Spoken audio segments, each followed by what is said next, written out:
Hi everyone, welcome to this reading.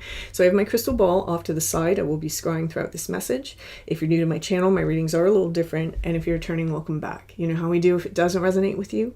If you're forcing the story to fit, arguing with it in any way, just leave it behind for the people who it's meant for. So over on the other channel, we've posted up an overnight affirmation for rapid progress. This is an affirmation that's designed to help us break through any blocks or barriers that we're experiencing in our life, or to process and integrate the information required to do so. This is going to be something that can help people kind of break through some patterns and behaviors that they have that they don't necessarily like as well. And so this is a really good affirmation to supplement any kind of self-work routine that you have. So if you're interested in that, that will be posted in the description box below. All right, let's go ahead. Taking a step aside and allowing spirit to pass through me. Opening up to receive information. Okay.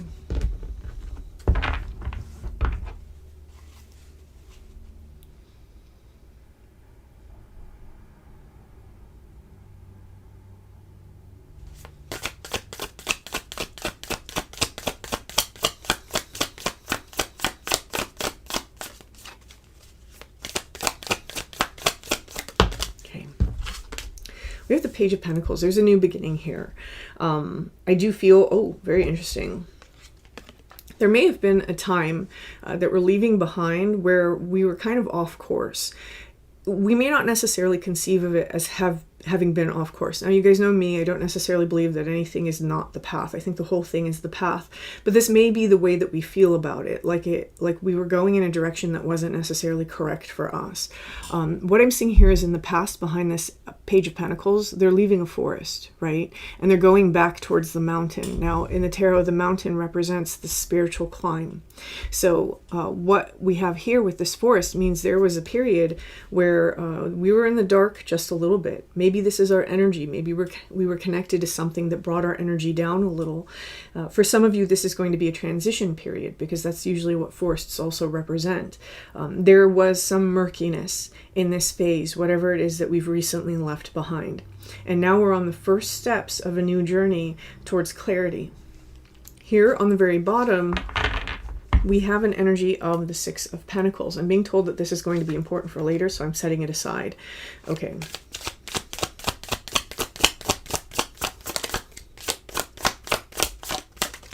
Okay, we have the Queen of Wands. This is choosing ourself. The Queen of Wands is the, Queen of Pentacles is kind of the queen of self-care.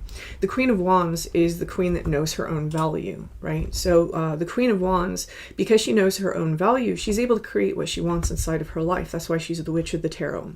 She has this little black cat here. And when we think about that black cat energy, right, especially if you guys got into, what was it? I touched on it briefly when it became like a huge thing and it was unavoidable. It was the idea of like the golden retriever and the black cat. If you know, you know. And when we think about that black cat energy, what we're doing is we're essentially understanding that we can maintain our autonomy and be desired, right? So this may not necessarily be about desire for anybody. This may just be about understanding your own value and your own worth.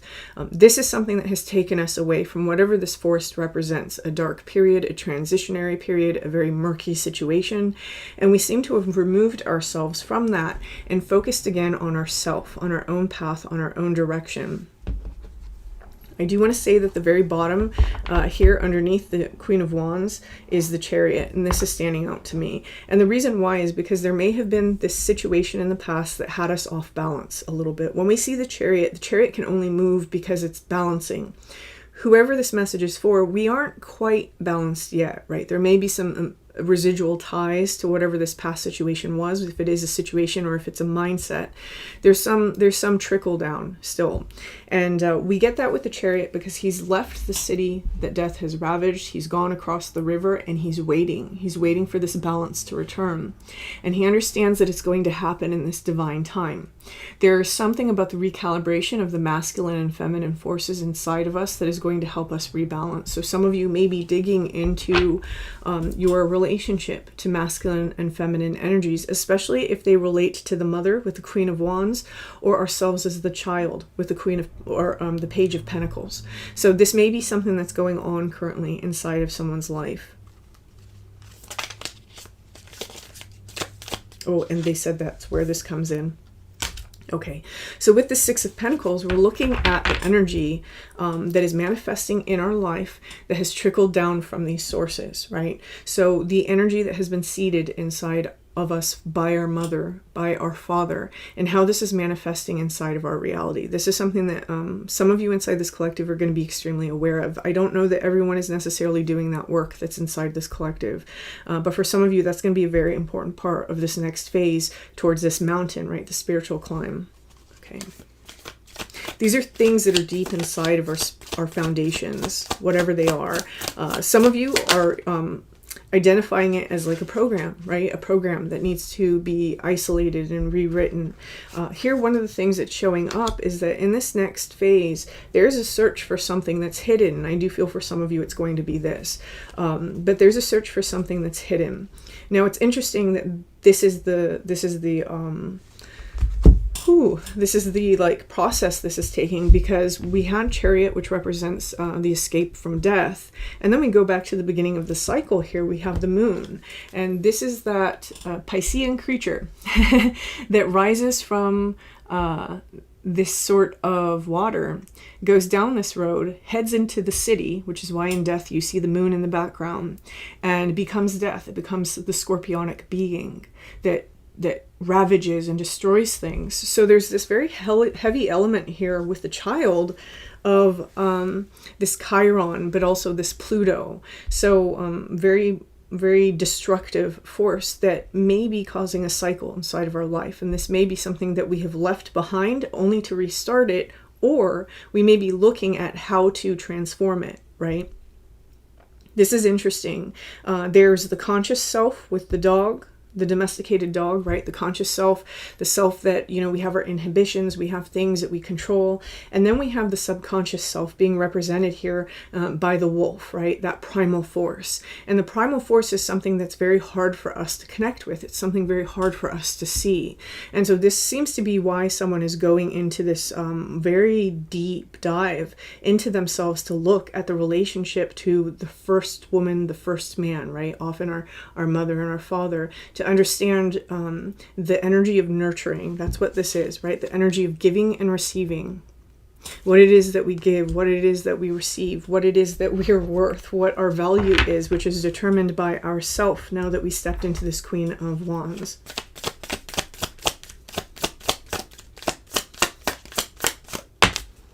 Okay, there's some very fast movement here. And so I find it kind of funny because I normally don't announce the videos that we post at the very beginning of the video, but I announced the rapid progress. Eight of Wands is rapid progress. So that, you know, that might be beneficial for somebody here if you're doing this sort of deep dive. With the Eight of Wands, this is fast movement, right? It can also be communications. There's some very fast insights that are coming up and bubbling up right now. I was discussing with a friend, I know that Chiron right now is in Aries, so this makes sense. There's this very fiery quality to the Eight of Wands. I have to get this done. I have to figure this out. For some of you, that might be the energy. For others of you, it's just going to be coming up on its own. It's like it's finally clicking. Something's making sense. There's a highlight here for me with this sort of power struggle energy. And the reason why is because we have the Queen of Wands and her natural counterpart, the Eight of Wands. And what I mean by counterpart, I don't mean like, you know, romantic counterpart. I mean that the Queen of Wands sends the Eight of Wands, right? This is oftentimes magic and spell work and energy that we send out. And whether it's through letters or it's through ritual, right? This is energy that we're sending out. With the Queen of Wands, she's the Witch of the Tarot. So we're looking at something deep inside the subconscious here. Now that we've found our worth, our value, we still understand that there's something deep in there that is sending out energy. And this is where someone is really assessing this to try and turn over a new leaf. One of the things that can be very beneficial when this is the journey that we're on is to remember to practice greater levels of self-care. So if you're somebody that has been putting off joining that gym, or if you've been putting off, you know, doing these extra little things for yourself, now's a great time to do that. When we can get on board with ourselves yourself. Sometimes that allows the energy to transform much faster. Okay.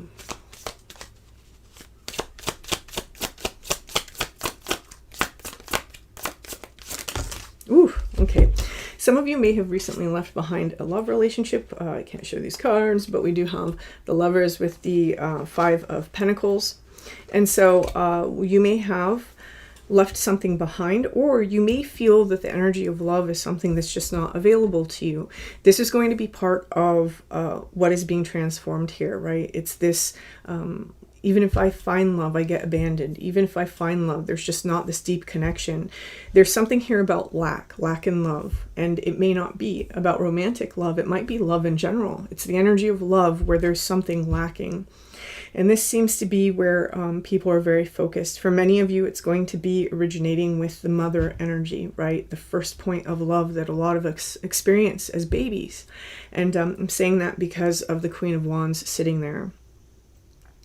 Some of you had very, very absent mothers, or you had mothers that were just very strict and cold, right? With that fiery nature, maybe very changeable. So there's going to be a focus here with that Page of Pentacles on creating stability and love, in that energy of love, whether it's between friends or between romantic partners, really cultivating and understanding what is required for you to feel that stability, and also what's required for you to provide that stability. Okay, let's see something here.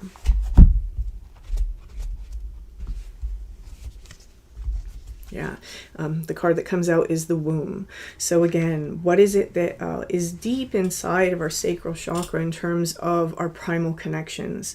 There's something that's been seeded there. And this is a message that has come out a couple of times in the last few months for this collective. So there's a heavy emphasis on this. For some of you, it would be good to go back even further and understand what your mother may have been going through at the time that she was carrying you. Because there's this lack energy that seems to be coming in even from that point. So this is something that is hidden, right? It's not necessarily something that originates within us. Here with the Moon card, it originates through the water, right? That's what the Piscean creature is. Okay.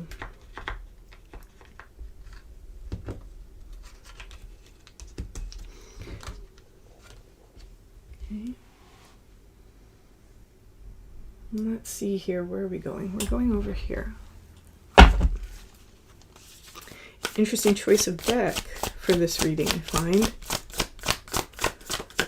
Okay. Mirror. Who or what is triggering you? In the Age of Light, you've been training for this for lifetimes. So what I'm really seeing here is, if we look at this card, who or what is triggering you, there may be a situation here that is, again, reflecting this this complex. So again, this is the program, right? This is kind of the thing that's being sent out subconsciously that we don't even understand. And this isn't to say it's someone's fault or that you're doing something. It's none of that, right?